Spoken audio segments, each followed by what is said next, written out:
कल की क्लास के अंदर मैंने एक बात बताई थी कि कंपनी को आवश्यकता अनुसार बेनकाब करके, पर्दा हटा करके और कंपनी की आड़ के अंदर जो व्यक्ति गलत कार्य करने में संलग्न हैं उन व्यक्तियों का पता लगाया जा सकता है और न्यायालय दोषी पक्षकारों को व्यक्तिगत रूप से उत्तरदायी ठहरा सकता है। तो मैंने आपको ये बताया था कि निम्नलिखित तो दो तरीके से जो है वो कंपनी को बेनकाब किया जा सकता है, पर्दा उठाया जा सकता है। कैपिटल लेटर ए के अंदर मैंने आपको बताया था वैधानिक प्रावधानों के तहत, और आज अपन चर्चा करेंगे कैपिटल लेटर बी न्यायिक निर्णयों के अधीन। कई ऐसे लीडिंग केसेस हुए हैं, उनके अंदर ये बात स्पष्ट की है कि यदि कंपनी की आड़ के अंदर कोई भी व्यक्ति अपने अधिकारों का दुरुपयोग करता है या किसी तरह से राजकोष को क्षति पहुंचाता है या कोई जननीति या लोक नीति के अगर कोई विरुद्ध कार्य करता है तो ऐसी स्थिति के अंदर भी दोषी पक्षकारों को व्यक्तिगत रूप से उत्तरदायी ठहराया जा सकता है। तो निम्नलिखित दशाएं ऐसी है जिसके अंतर्गत न्यायिक निर्णयों के अधीन भी कंपनी को बेनकाब किया जा सकता है, जिसमें पहला पॉइंट है कंपनी का गलत विवरण देना या नाम प्रकट नहीं करने की दशा में। अगर मान लीजिए कंपनी की तरफ से कोई प्रलेख जारी हुआ है,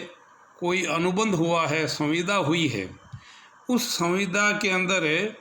अगर कंपनी का नाम गलत लिख दिया या कंपनी के संबंध में ट्रांजैक्शन करते समय गलत विवरण दे दिया, तो ऐसी स्थिति में विलेख पर हस्ताक्षर करने वाले व्यक्ति व्यक्तिगत रूप से अन्य पक्षकारों के प्रति उत्तरदायी होंगे, कंपनी का कोई दायित्व नहीं होगा।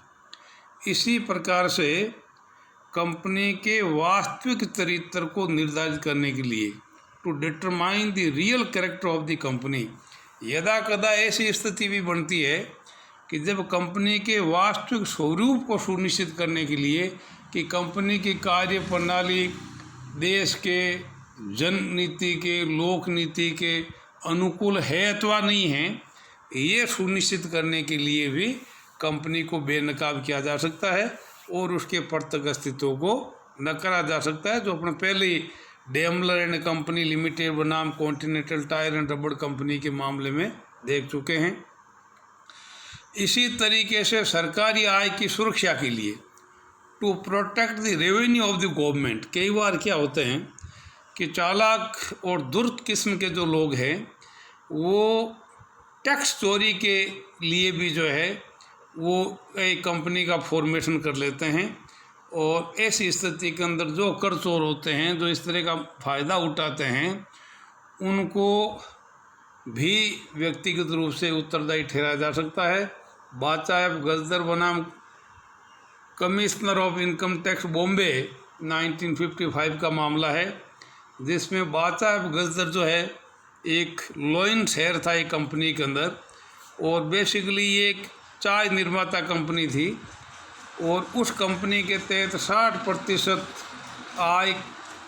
एग्रीकल्चर इनकम के हिसाब से आयकर से मुक्त थी और 40% आय जो है वो टैक्सेबल मानी गई थी। बाचाएब गजदर क्योंकि उसका कंपनी के अंदर लॉइन शेयर था और अधिकांश लाभांश का जो धारक है वो गजदर ही था, तो उसने क्या कि वो बेनिफिट जो है वो उस तरीके से लेना प्रारंभ कर दिया। तो जब मामला कोर्ट के अंदर गया तो न्यायालय ने ये निर्णय दिया कि ये जो सुविधा दी गई है ये कंपनी को दी गई है, न कि लाभांश होल्डर को, अर्थात कोई भी व्यक्ति लाभांश के रूप में जो आय प्राप्त हो रही है इसको इस आधार पर जो है वो वर्गीकृत नहीं कर सकता। इसलिए जितना लाभांश बाचाएब गजदर को मिला है उस हिसाब से वो भुगतान करने के लिए उत्तरदायी है।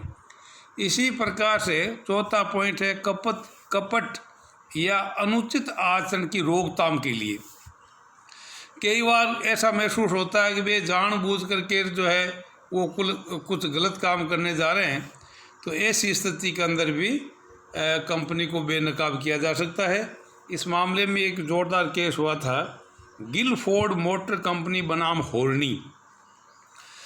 हुआ क्या था कि होर्नी को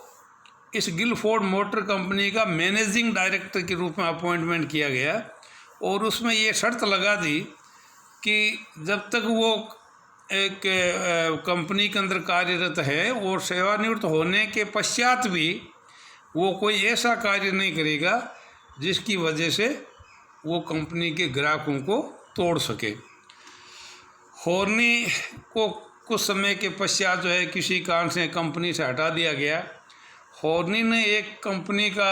समामेलन करवा करके और उस कंपनी के माध्यम से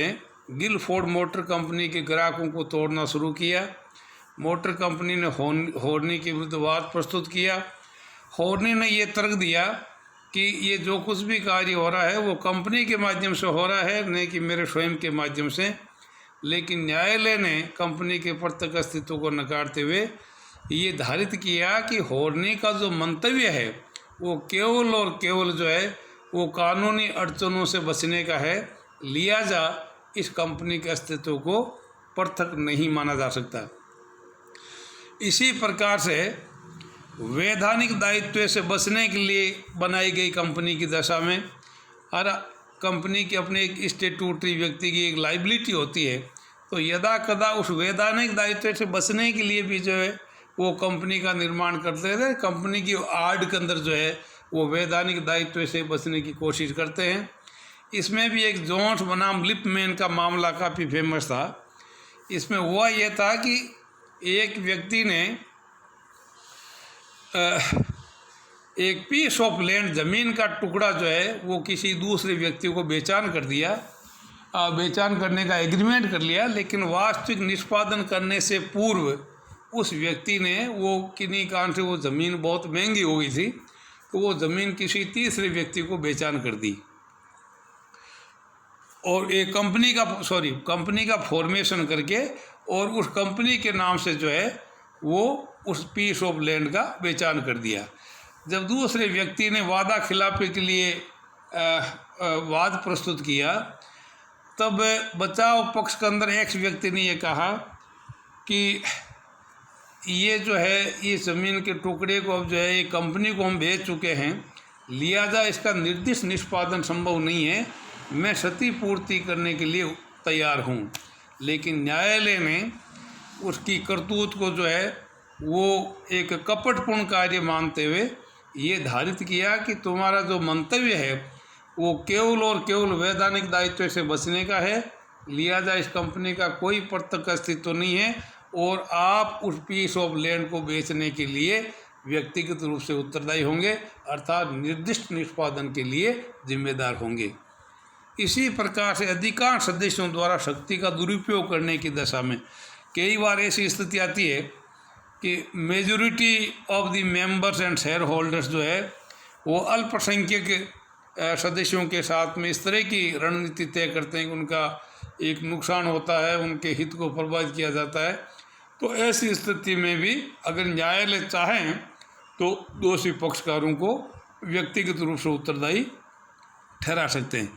इसी प्रकार से कंपनी द्वारा एजेंट के रूप में कार्य करने की दशा में यदा कदा ऐसी स्थिति आती है कि कंपनी स्वयं जो है वो अन्य पक्षकारों के एजेंट की हैसियत से कार्य करती है, तो तब एजेंसी का नियम लागू हो जाएगा। कंपनी जिन पक्षकारों के लिए एजेंट के रूप में भूमिका निभा रही है उनमें दोषी पक्षकार जो है वो तृतीय पक्षकारों के प्रति उत्तरदायी होंगे। तो ये कुछ इस तरह की अवस्थाएं हैं, कुछ इस प्रकार की दशाएं हैं जिसमें कंपनी को बेनकाब करना होता है, कंपनी का पर्दा हटाना होता है और पर्दा हटा करके जो